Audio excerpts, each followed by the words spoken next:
എല്ലാവർക്കും ഇന്ത്യൻ കിച്ചണിലേക്ക് സ്വാഗതം. പഴംപൊരി ഉണ്ടാക്കാനായിട്ട് നല്ല അടിപൊളി 3 ട്രിക്കുകളുമായിട്ടാണ് നമ്മളിന്ന് വന്നിട്ടുള്ളത്. നമുക്കപ്പോൾ എന്തൊക്കെയാണ് വേണ്ടതെന്ന് നോക്കാം. 1 കപ്പ് മൈദ, റെസിപ്പി ഡിസ്ക്രിപ്ഷനിൽ കൊടുത്തിട്ടുണ്ട്, വേണ്ടവർക്ക് അത് നോക്കാം കറക്റ്റായിട്ട്. 1/4 കപ്പ് അരിപ്പൊടി, ഒരു 2 ടീസ്പൂൺ ഷുഗർ.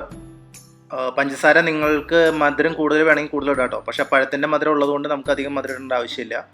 പിന്നെ ബേക്കിംഗ് സോഡ ഒരു 1/2 ഗ്രാമിൻ്റെ അടുത്തോളം മതി, അതിലും കുറച്ച് മതി.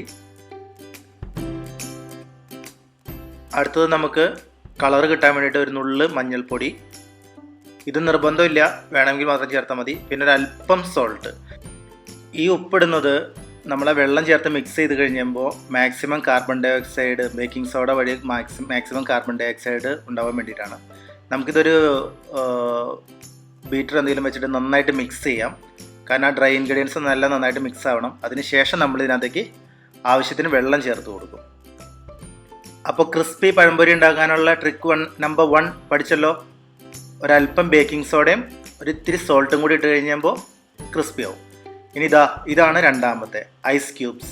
ഈ ഐസ് ക്യൂബ്സ് ഇട്ട് ചെയ്യുമ്പോൾ നമ്മുടെ ബാറ്റർ നന്നായിട്ട് തണുക്കും. തണുത്ത് കഴിഞ്ഞാലുള്ള ഗുണം എന്താണെന്ന് വെച്ച് കഴിഞ്ഞാൽ, നമ്മൾ ഇത് ഫ്രൈ ചെയ്യാൻ ഇടുന്ന സമയത്ത് ഇതിൻ്റെ ഉള്ളിലുള്ള പഴം ഒരുപാട് വെന്ത് ഉടഞ്ഞു പോവില്ല. അത് നമുക്കിത് ഉണ്ടാക്കി കഴിഞ്ഞാൽ കാണിച്ചു തരാം, അല്ലെങ്കിൽ നിങ്ങൾ ഫസ്റ്റ് നമ്മൾ കണ്ട വീഡിയോയുടെ ഫസ്റ്റ് കാണുകയാണെങ്കിൽ നിങ്ങൾക്ക് മനസ്സിലാവും. നമുക്ക് നന്നായിട്ട് മിക്സ് ചെയ്തെടുക്കാം. ഒരു സ്മൂത്ത് ബാറ്റർ ആവണം, അധികം തിക്കാവാൻ പാടില്ല, അധികം തിന്നാവാൻ പാടില്ല. അപ്പോൾ ട്രിക്ക് നമ്പർ 3, നമ്മൾ ഈ പഴം കട്ട് ചെയ്യുമ്പോൾ മിക്കവാറും നമ്മുടെ വീടുകളിൽ ചെയ്യാറുള്ളത് ഇതിൻ്റെ തൊണ്ട് കളഞ്ഞിട്ടാണ്. നിങ്ങൾ തൊണ്ട് കളയുന്നതിന് മുമ്പ് ഒന്ന് സ്ലൈസ് ചെയ്ത് നോക്കി. ഇതുപോലെ 2 ഗുണങ്ങളുണ്ട്. ഒന്ന്, നമ്മുടെ കയ്യിൽ നിന്ന് തെന്നിപ്പോവില്ല. 2, നമുക്ക് ആവശ്യമുള്ള തിക്നെസ്സിൽ കട്ട് ചെയ്തെടുക്കാൻ പറ്റും. നിങ്ങൾക്കിപ്പോൾ തീരെ കനം കുറച്ചാണ് വേണ്ടെങ്കിൽ അങ്ങനെ ചെയ്യാം, അതല്ല മീഡിയം കനം മതി, ഇങ്ങനെ മതിയെങ്കിൽ ഇങ്ങനെ ചെയ്യാം. കണ്ടോ, ഇത്രയും കട്ട് ചെയ്ത് എടുത്തു കഴിഞ്ഞാൽ പിന്നെ അതിൽ നിന്ന് നമുക്ക് പഴമായിട്ട് എടുക്കാനായിട്ട് വളരെ എളുപ്പമാണ്. പിന്നെ ഒരേപോലെ തിക്നെസ് ആയതുകൊണ്ട് പഴംപൊരി ഉണ്ടാക്കുമ്പോഴും എളുപ്പമായിരിക്കും, കാരണം അതിൻ്റെ കുക്കിംഗ് ടൈമിങ് സെയിം ആയിരിക്കും. 3-4 പീസ് ഇട്ട് കഴിഞ്ഞാൽ അത് അതിൻ്റെ സമയത്ത് തന്നെ എടുക്കാൻ പറ്റും. നമുക്കിതൊന്ന് മുക്കി ഫ്രൈ ചെയ്ത് നോക്കാം. 1 പീസും കൂടി ഇടാം. കണ്ടോ, അതിപ്പോൾ തന്നെ കറക്റ്റായിട്ട് പൊങ്ങി വന്ന് തുടങ്ങിയിട്ടുണ്ട്. ഓയിലിൽ അടിയിൽ പിടിക്കുകയോ അങ്ങനെയുള്ള പ്രശ്നങ്ങളൊന്നും വരില്ല.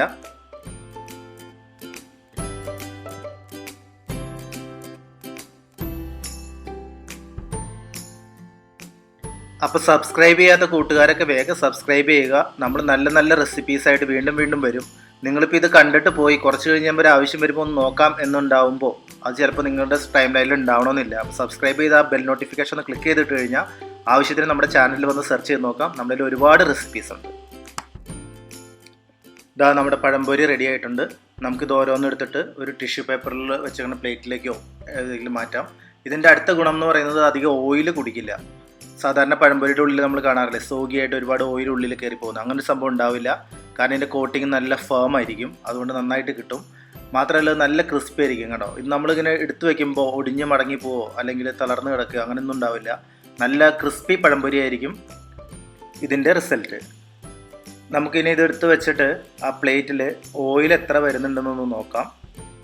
നമ്മുടെ ആ 3ാമത്തെ പീസ് ഞാൻ അതിലേക്ക് എടുത്ത് വെച്ചിട്ടുണ്ട്. നമുക്ക് ഇതിനകത്ത് ഓയിൽ എന്തോരം വരും നോക്കാം. സാധാരണ ഒരു പഴംപൊരിയിൽ വരുന്നതിൻ്റെ ഒരു 5-1 ഭാഗം ഓയിൽ പോലും ആ ടിഷ്യൂസിൽ ഉണ്ടാവില്ല. കണ്ടോ, വളരെ ഡ്രൈ ആണ്, പക്ഷേ ഇതിൻ്റെ ടേസ്റ്റ് എന്ന് പറയുന്നത് വളരെ പെർഫെക്റ്റ് ആയിരിക്കും. നമുക്കൊരു 2 പഴം കൂടി പെട്ടെന്ന് ഉണ്ടാക്കിയെടുക്കാം. ഇപ്പം നമ്മൾ കാണിച്ച ബാറ്റർ 3 ബനാനയ്ക്ക് ഉള്ളതാണ്. അതായത് ഒരു ബനാന 4ആയിട്ട് കട്ട് ചെയ്ത് കഴിഞ്ഞാൽ 12 പീസ് പഴംപൊരിക്കുള്ള അത്ര ബാറ്ററാണ് നമ്മളിപ്പോൾ കാണിച്ചത്. അപ്പോൾ നിങ്ങൾ ഉണ്ടാക്കുമ്പോൾ അതിനനുസരിച്ച് അഡ്ജസ്റ്റ് ചെയ്ത് ഉണ്ടാക്കിക്കോ.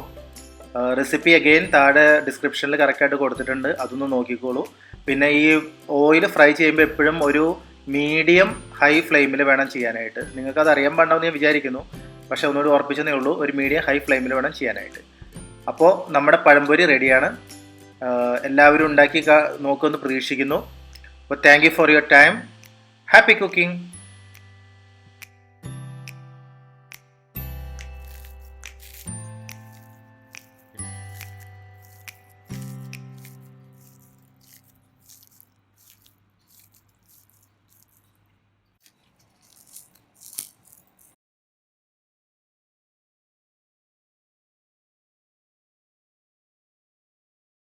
ചെയ്യാം.